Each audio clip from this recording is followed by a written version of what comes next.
history on the things of Fortunatus, and then I will open it up to you guys so that you can ask any questions you want. So I love the story. I heard you speak publicly. That is, how did it all start? So you were at Cambridge, you were... Yeah, so Raspberry Pi's been going for a little while. We've been doing it since about 2006. It really comes out of this realization we had in Cambridge that we just weren't seeing so many people applying to study computer science that we've got in the UK. I guess a lot of people in this room my age probably had that experience of growing up with a microcomputer in your bedroom. And that generation of people had provided the University of Cambridge with this wonderful supply of 18-year-old kids who were already on their kind of non-compatible with 10,000 hours programming before they came to the door. And so we had this wonderful luxury of having this amazing stream of people fighting to go to our university. They knew an enormous amount of stuff when they were 18. And really we just had to keep them over the head, convince them that there was still stuff there to learn, and then spent 3 years studying knowledge with them. And then by 2005, so that was the mid-1990s when I arrived at university, and then by the middle part of the last decade, the number of people applying had halved. They were still bright kids, but they were coming in the door and virtually nothing. And so really Raspberry Pi was this 6 or 7 year effort to try and fill that gap that was left when those 8-bit, when Commodore 64s and the TRS-80s and very British people who were producing micro, when those machines went away. We just had this idea that they'd gone away and they'd been replaced by games consoles and the PC, which is a wonderfully programmable piece of hardware, but it doesn't quite invite you into programming in the same way that open machines did. And really the Pi was a series of programs that eventually ended up with this thing, a Model B Raspberry Pi, to try and really fill that gap. We ended up accidentally launching in 2011. I went to see a journalist and he put us on his blog and we got 600,000 YouTube views in 2 days. We had a very exciting second half of 2011. So we stood up and said, we're going to make a $25 computer. We thought, $25 is the price of a textbook. That's where that price comes from. And so we stood up and said, I wish maybe I could see your talk first because we knew nothing. I guess we were kind of lucky that you guys... So there's another American textbooks, right? Yeah, actually, I wish on some of them I know how much textbooks cost, it's much easier. But the talk would be good as well.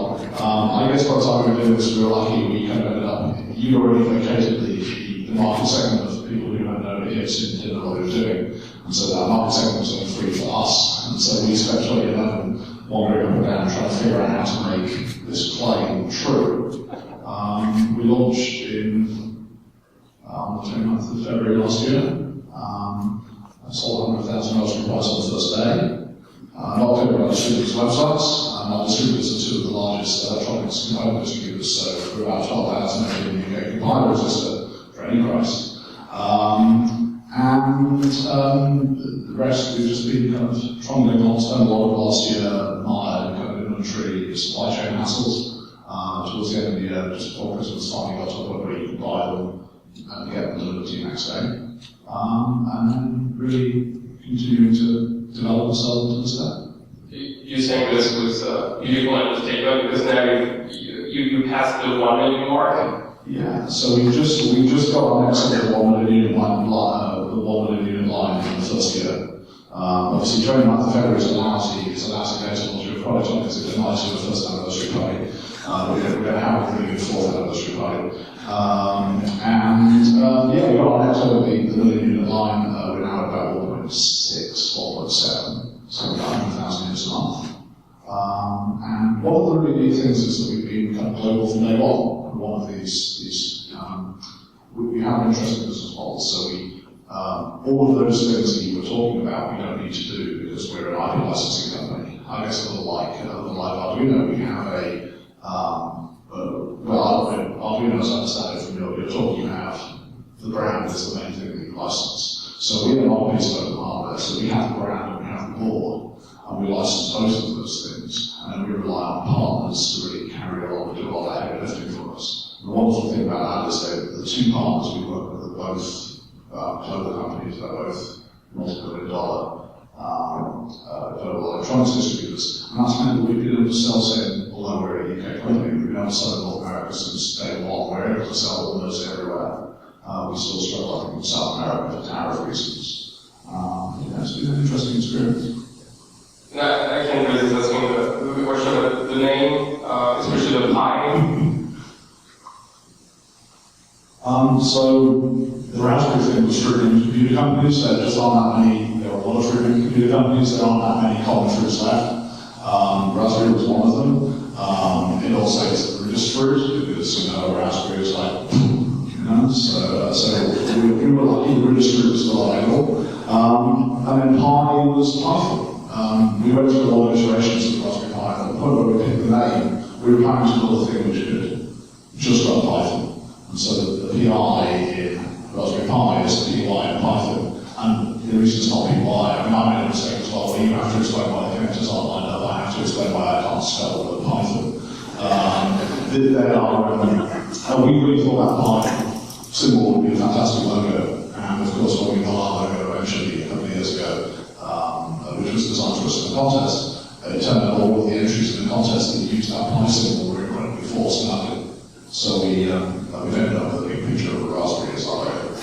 But we already picked all the name of the organisation and the product plan.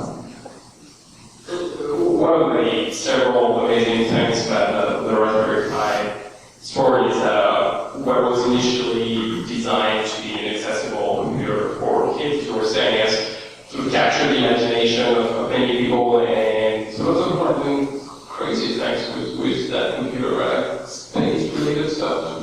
What are some applications? Well, I'm not sure about the applications, because that implies some utility, but people have been doing some really lovely things with them.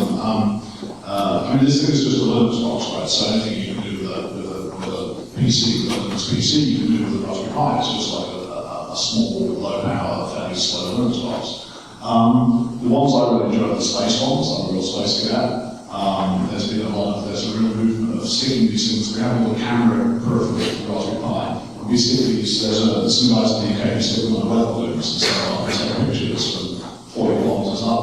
A few weekends ago, we did this guy called Felix Baumgartner who beat Joe Kittinger's record about a year ago by jumping from 39, very nearly 39 kilometres and skydiving. So we have this guy in the UK sent a teddy bear. We have a line of merchandising, and we have a little bear called Babbage who has a Raspberry Pi t-shirt.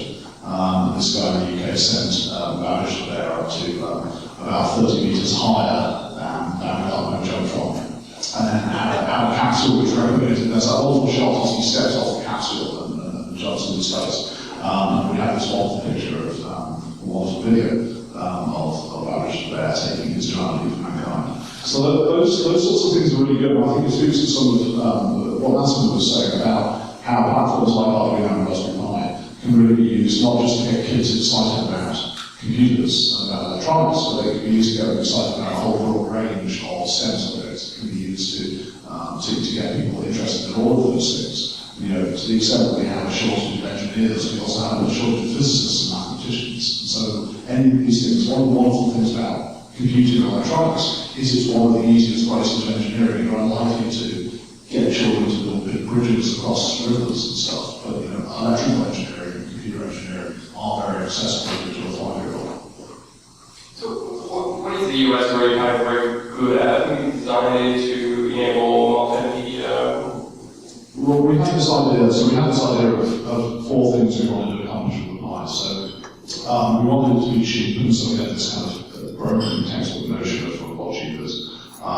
We were very conscious we were asking children to buy a special piece of hardware to learn to program, so we couldn't ask them to buy £100, $200 piece of hardware to be cheap. We wanted something that was very robust, and kind of cheap and robust came together to be small. We wanted something which was obviously programmable. One of the important things you have to remember was those machines from the 1980s, we didn't necessarily buy them to learn to program on, right? We bought them to play games on. We were bought by our families to do schoolwork on. And so we had this idea that we wanted to have something which had relevance beyond to children, beyond just being a platform for engineering and software development. And for us, what that meant was multimedia. So we wanted a device you could go on Facebook, you use it on Facebook, we wanted a device you could use to play games and to play Minecraft online. And obviously that's quite important to our target demographic. We wanted to be able to play video. So we're very lucky we have this relationship with Broadcom, who to this day I'm employed. I'm seconded on a long-term basis to Raspberry Pi, but I'm seconded from Fortune 370 company called Broadcom. And they actually make the chip that's in the line. And many of the volunteers who are on, we have a large community of volunteers, many who are based in Cambridge, many of those people who are on the design team for the chip, 2835, that we use in the line. So we kind of have this kind of multi-media powerhouse of a chip, and it just happened to be kind of exactly that was. It just so happened that the chip that you needed was made by The influence the roadmap anywhere, right? Heavens no, absolutely not.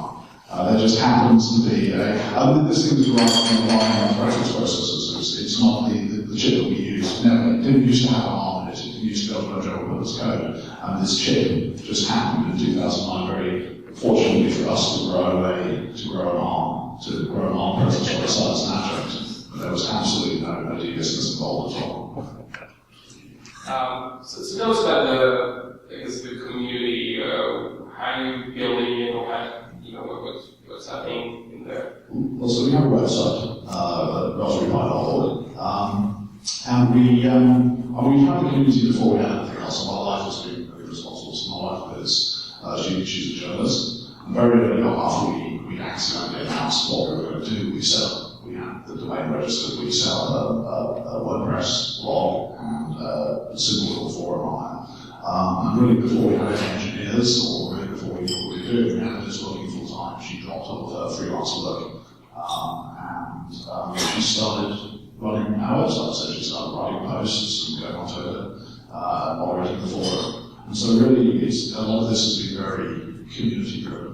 I think that one of the things the community gave us was they made us aware that we were going to have some interest outside our target audience. We had this very small goal to try and we had this desire to get more applicants to computer science in Cambridge, right? And we could accomplish that goal by selling 1,000 Raspberry Pis to provide 1,000 children. And that was our aim. And that was we're a not-for-profit. We kind of scaled our organisation and our finances to support that. And so one of the really great things we got in the first year of the community was to set the radar to kind of provide this visibility of the fact that we were going to have a demand surprise. And that was really one of the things that drove us from this kind of pivot. Even, I think it was about 2 months before launch, we turned around from being this very capital-constrained manufacturing company to being a private licensing company. We went out, we worked really hard for 2 months to go and find these two absolutely fantastic partner organisations who face the same problems as us, right? They're electronic component distributors, so their customers are engineers, and if engineers go away, their customer base goes away. And so one of the wonderful things was they had exactly the same concerns that we were trying to address at the university, and so they were very receptive to the suggestion that they should not just buy these things from us on 90 days, but that they should take a license from us and actually go out and make them. Well, you choose to do this as a non-profit. Well, we were trying to do a good thing, right? This was not something that there's a lot of volume trap for hardware companies that it's very hard to get out of. You see a number of even very large. You can argue one laptop a child never really escape from that volume trap. You don't get to a certain. If you don't get to a certain volume, you don't get component pricing. If you don't get component pricing, you don't get volume. There are kind of two ways. Historically, there've really only been two ways. There's only been one way out of this, which is to go and raise some money, which is to go get enough money that you can build at enough scale on day one. You $10 million of investment or $40 million that you've got in flight. You've got to raise that money so you can afford to build at the scale required to get the price that you want to hit. Now, obviously, recently it's possible to use crowdfunding to accomplish some of the same goals, but that wasn't really available to us when we were kicking off. And one thing that we made a lot of use of early on was that pitch. We want to go to our component suppliers and say, look, we're not for profit. We're not asking you to give us we're not asking you to give us components, we're not asking you to lose money on components. You give us the million unit price. We're going to buy 10,000 components and give us the million unit price because we're doing a good thing. We're not going to take that and use that money to buy Ferraris. We're going to use it to try and do this. And of course, all of the electronic component manufacturers are also experiencing this recruitment problem. So all of the people involved, we don't want anyone to be losing money, but we were able to go and articulate, particularly because we were off the profit, a reason why everyone should cut us a little bit of a break. So are you saying that the crowdfunding at the time you at least considered it as an option? I think we might have considered it. I mean, we did the mortgage house route, even with we wanted to build 10,000 units, and so that's $250 million. And so we did the take out the loan route. It's like kind of breathed in and made things on toast for a little bit. I think crowdfunding was tempting. I think all the things that terrified us was exactly what you were talking about. At the point when we were going out and talking to potential customers, we didn't think that we had a good handle on the bond, we didn't think we had a good handle on the assembly costs, and there was just this terror of doing exactly what you described, which is going out and asking Bill $25 for a device and then discover it costs $26 or $40 to make.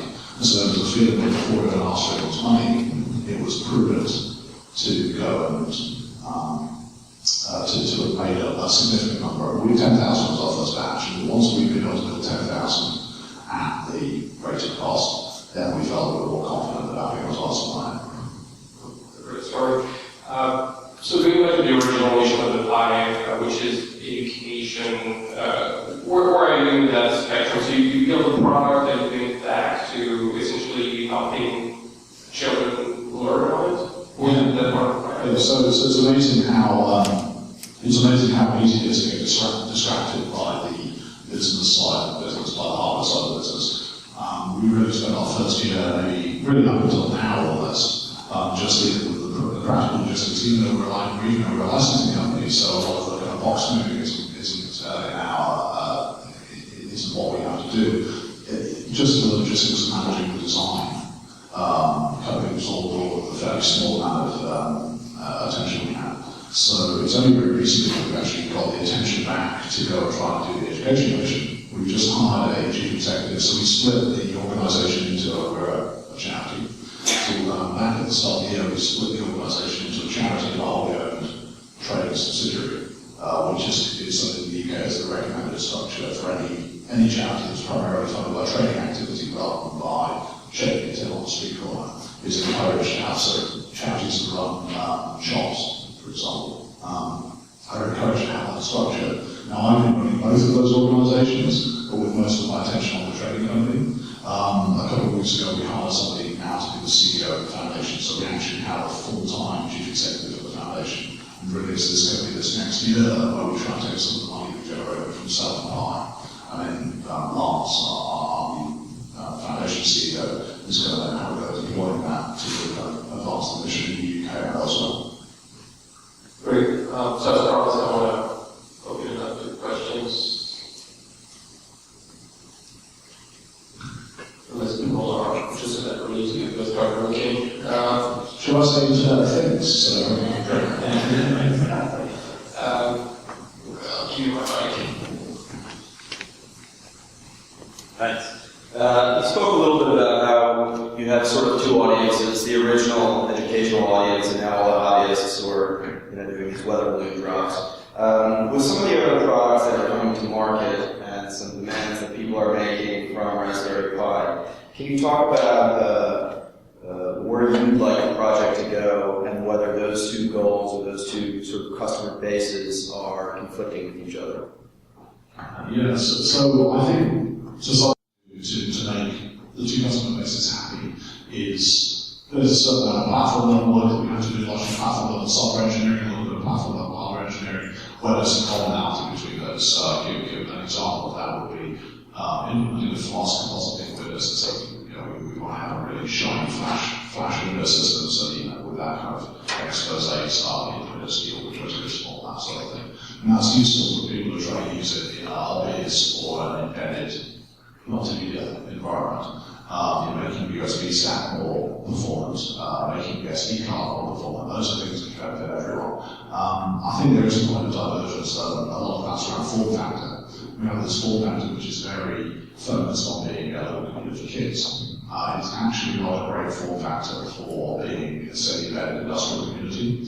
I guess one thing we're likely to look at over the next year is whether there's maybe at least one alternative form factor that we could deliver, which would maybe make it easy to integrate. Because right now it's a very, very cheap, very high performance computer, particularly compared to a lot of existing industrial controller type products. You wouldn't want to be kind of holding their noses about the form factor and deploying it because it's that so much cheaper and more performant. But yeah, we do need to do something about that. That is a focus.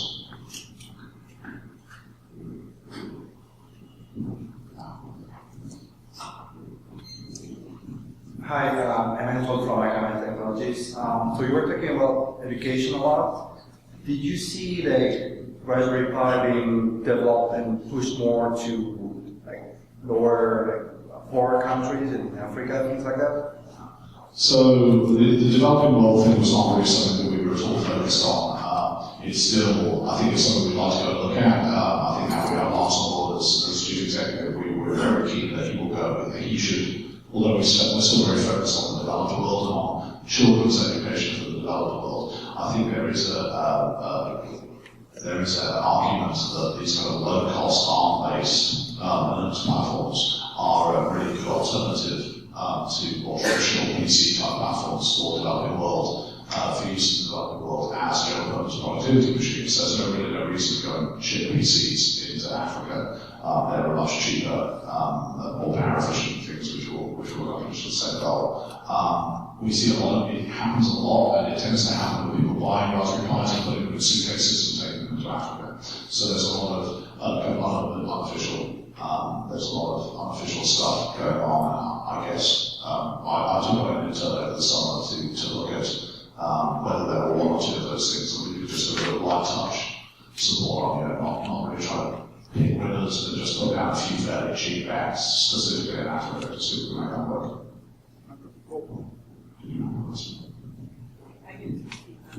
As far as the education component goes, as far as the education component goes, my name is Noel, and I'm independent as well. Did your foundation develop a curriculum that goes from second grade to high school? Do you have a certain age that you're looking at, or are you saying, hey schools, this is a great tool, what can you do with it? That's a good question. I think we've been doing this for a long time, and I think as we've done it, we've become less ambitious. So I think when we first did doing this, before we had any hardware, we had this idea that we would have a completely vertically integrated world where we would make use of hardware and educational software to run on into the curriculum and how we organizations and teachers. We've kind of we've kind of stepped back an awful lot to just try to do the things we think we're good at for a long time, and just engaging with the hardware.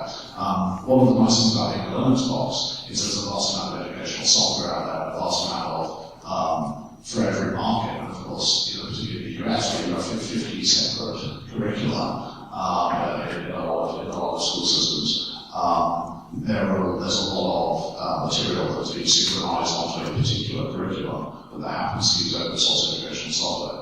And so a lot of what we're doing is trying to make the Pi a better platform for running from scratch. For example, wow, what's going on? Yeah, so we're trying to make a better platform for running the things like Scratch and MIT, which is massively popular in primary school. We want to make it good for learning that sort of thing. I think inevitably as advanced gets to work, as the foundation gets to work, we are reproducing curriculum material. I think there's a desire to make that curriculum material as generic as possible, both in terms of applying to the primary and secondary curricula in as many countries as possible, and also not being dedicated to the Pi. We don't really want to use there's a temptation, I think, to use curriculum material developed with Pi as a shadow marketing collateral, to make the Pi a more attractive platform so we sell more Pis. I think we're really trying very hard, except in this kind of electronics embedded type things is quite tightly tied to the hardware. If it's just a software piece of material, we're trying to make sure that it applies to as many platforms as we can. All right, so it's past 8 o'clock. I don't want to keep things running over time. So there's a lot of content and some amazing speakers tonight. So